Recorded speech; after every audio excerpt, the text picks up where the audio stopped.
Our hearts beat to the city streets. We began to feel the fire. We rise like good afternoon guys, welcome back to my channel. আবার একটা চিনি blog নিয়ে আমি তোমাদের সামনে চলে এসেছি। এখানে রোদ উঠেছে, তখন বাজে 11:30। যদিও দেখো চারপাশটা কিন্তু পুরো ফগি। এ দেখো ওই দূরে কিচ্ছু দেখা যাচ্ছে না, আদতে ওদিকে কিছু আছে, পুরো মেঘের রাজ্যই মনে হচ্ছে। ওই সাইডে যাই না, দেখতে পাচ্ছ কিনা দূরে একটু পাহাড় আবছা দেখা যাচ্ছে। এতক্ষণে রোদ উঠেছে। আর আমরাও কি করেছি বলতো, পৌঁছে স্নান করেছি, করে মার মন্দির একবার যাব, মার এমনি রূপ দর্শন একবার করে আসব। আর যেহেতু আগামীকাল আমি মাকে দর্শন করব, তো কতটা লাইন হবে আমি তো জানি না, মানে মার গর্ভগুফা দর্শন করব, কতটা লাইন হবে জানি না। সে কারণে আজ মার ভোগ মানে অন্নপ্রসাদ যেটা, সেটা গ্রহণ করব। ওখানে গিয়ে লাইন দিলে মাথা পিছু প্রত্যেকের হাতে একটা করে কুপন দেয়। তো কুপনের জন্য কোনো টাকা লাগে না, তো কুপনটা দেয়। কুপনটা গিয়ে আমার হাজব্যান্ড যখন খোঁজ নিতে গেছিলো, ওর হাতে ওর কুপন দিয়ে দিয়েছে, বলেছে যারা যারা খাবে তাদের আসতে হবে, তারা কুপন নেবে, তারপর তারা সেই মতো ভোগ প্রসাদ দেবে। তো ফলে এখন যাব, তাকাতে পারছি না, রোদের বেশ জোর আছে আর কি। তো আজ একদম সিম্পল, শুধু আজকে একটা কাজ করার ভীষণ ইচ্ছা আছে। আমার মার স্থানে বসে আমার জব করার ভীষণ ইচ্ছা আছে, তাই আমার যে জবের মালা সেটা আমি গলায় ধারণ করেছি, কারণ আজ আমি প্রচুর মন খুলে জব করব। জানি না কতটা কি তোমাদের আজ ভিডিও দেখাতে পারবো। আজ আমি একদম আমি আর আমার মা, ব্যাস আমি এটাই মনে করি যে আমার মা হচ্ছে আদিপরাশক্তি, বৈষ্ণবী রূপে আমার বাড়িতে সে বিদ্যমান।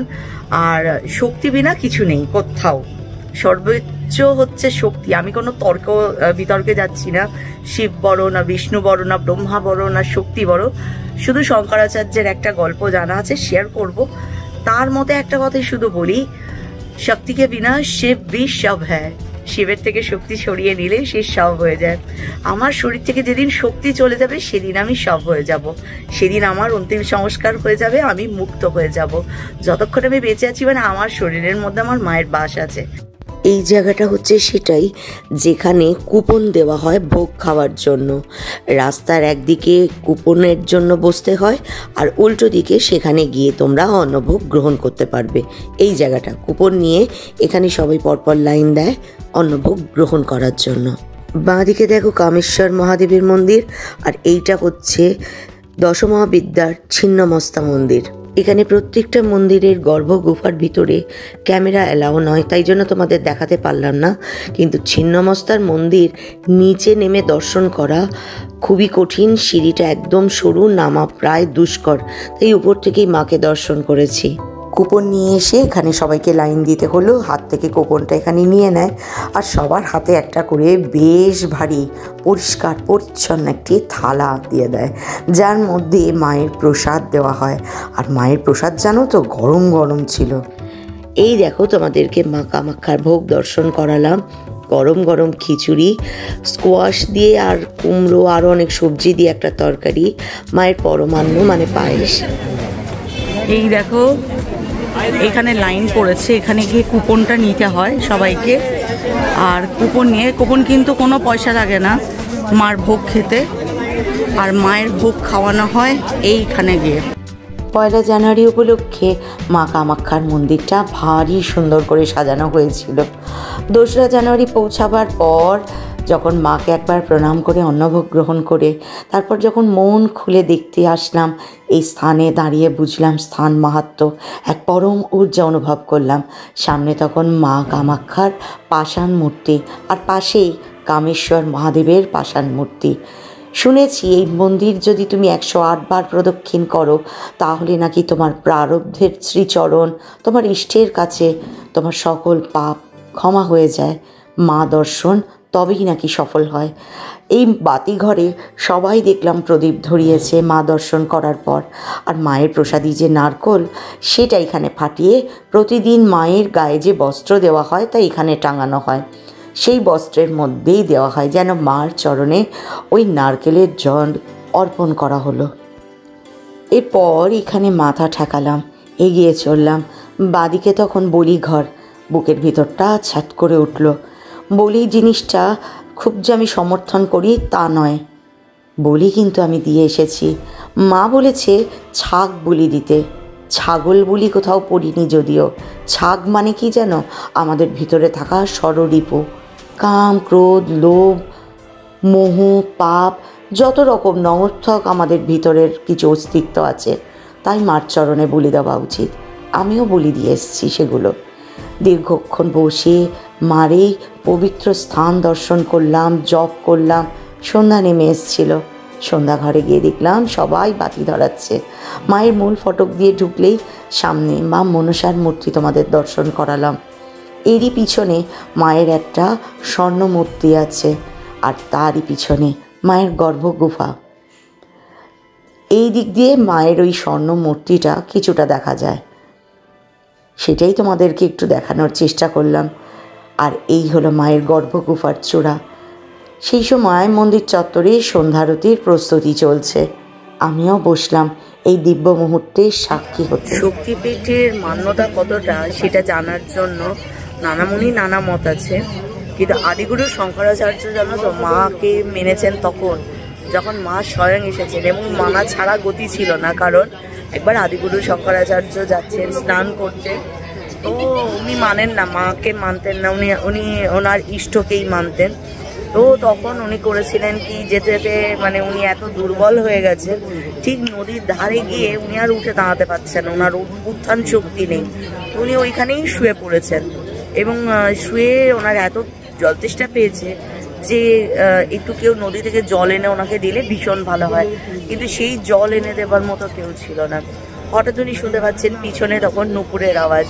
উনি তখন বলছেন, কেউ আসছো মা, আমাকে কি একটু নদী থেকে জল এনে দেবে, আমার ভীষণ তৃষ্ণা পেয়েছে।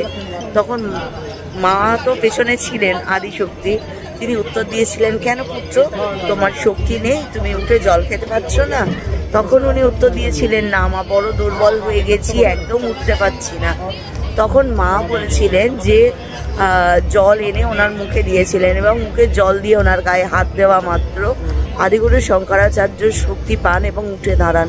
এবং তিনি মনে মনে এটাই বিশ্বাস করেন, আমাদের প্রত্যেকের মধ্যে যেন মা বিরাজ করেন শক্তি রূপে।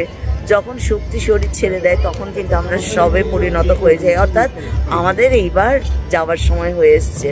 কিন্তু মা তো কখনো তার সন্তানের হাত ছাড়ে না। এই জীবনের শুরু থেকে জীবনের শেষ দিন অবধি কিন্তু মা আমাদের সাথে শক্তিরূপে আমাদের শরীরে বিদ্যমান।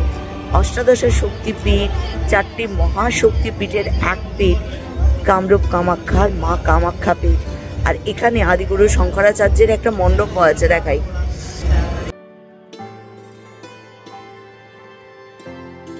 শঙ্করাচার্য যে শক্তিপীঠগুলোর তিনি মান্যতা দিয়েছেন বা পুজো যেখানে করে মার প্রতিষ্ঠা করেছেন, আইগিরি নন্দিনী স্তোত্রমও যিনি যেখানে পাঠ করেছেন, সেগুলো সব হচ্ছে অষ্টাদশ শক্তিপীঠের এক পীঠ, আর সেটাই মা কামাখ্যা পীঠ। আর এই মুহূর্তে কামাখ্যা পীঠে দাঁড়িয়ে আছি, এখানে মায়ের মহা আরতি হচ্ছে, তোমরা শুনতে পাচ্ছ কিনা দেখো।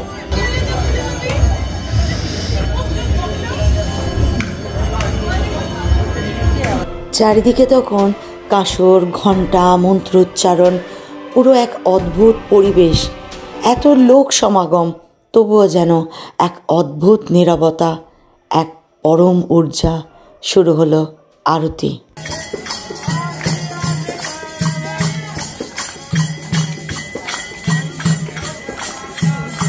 এই সময় আমার পাশে একজন তন্ত্র সাধক বসেছিলেন। সাদামাটা মানুষ বোঝা যাবে না। আমি স্থানীয় ভেবে হাজারো প্রশ্ন করেছি, আর উনি কত সহজ সরলভাবে সকল প্রশ্নের উত্তর দিয়েছেন। উনি বলছিলেন, কোনো তান্ত্রিক বা কোনো এখানকার স্থানীয় সাধক চটজলদি মার গর্ভ গুফায় গিয়ে মার যোনিপীঠ স্পর্শ করে প্রণাম করেন না।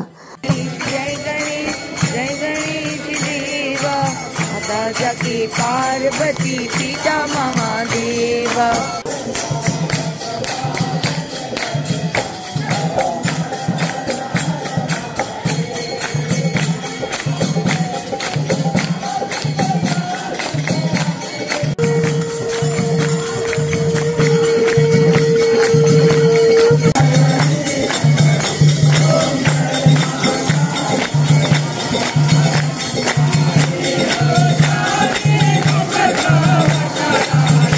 এখানে অনেক তন্ত্র সাধক, স্থানীয় মানুষরা মন্দির চাতালে এসে গম্বুজের মাথা ত্রিশূল দর্শন করে মন্দির প্রদক্ষিণ করেন।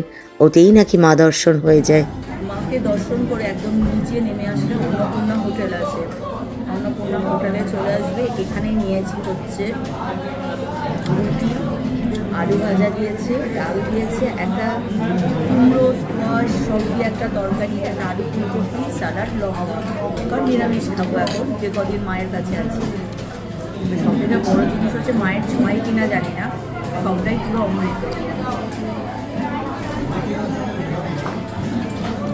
গত দুদিনের নিরলস না ঘুমের যে ক্লান্তি তা তখন চোখে মুখে ফুটে উঠেছে। তবুও এক অদ্ভুত ঊর্জা যা তোমাকে যেন ক্লান্তই হতে দেবে না। মন চাইছিল যে আমি মন্দির চাতালে গিয়ে বসে থাকি, সারা রাত অখণ্ড জপ করি, কিন্তু শরীর তাতে সায় দেবে না। আমাকে বাড়ি ফিরতে হবে, মানে হোটেলে ফিরতে হবে। যেখানে আমরা ছিলাম সেখানকার বারান্দা থেকে সামনে তখন কি সুন্দর, যেন আলোর বন্যা। তাড়াতাড়ি শুতে হবে, উঠতে হবে রাত 2টোর সময়, মা দর্শন করব যে।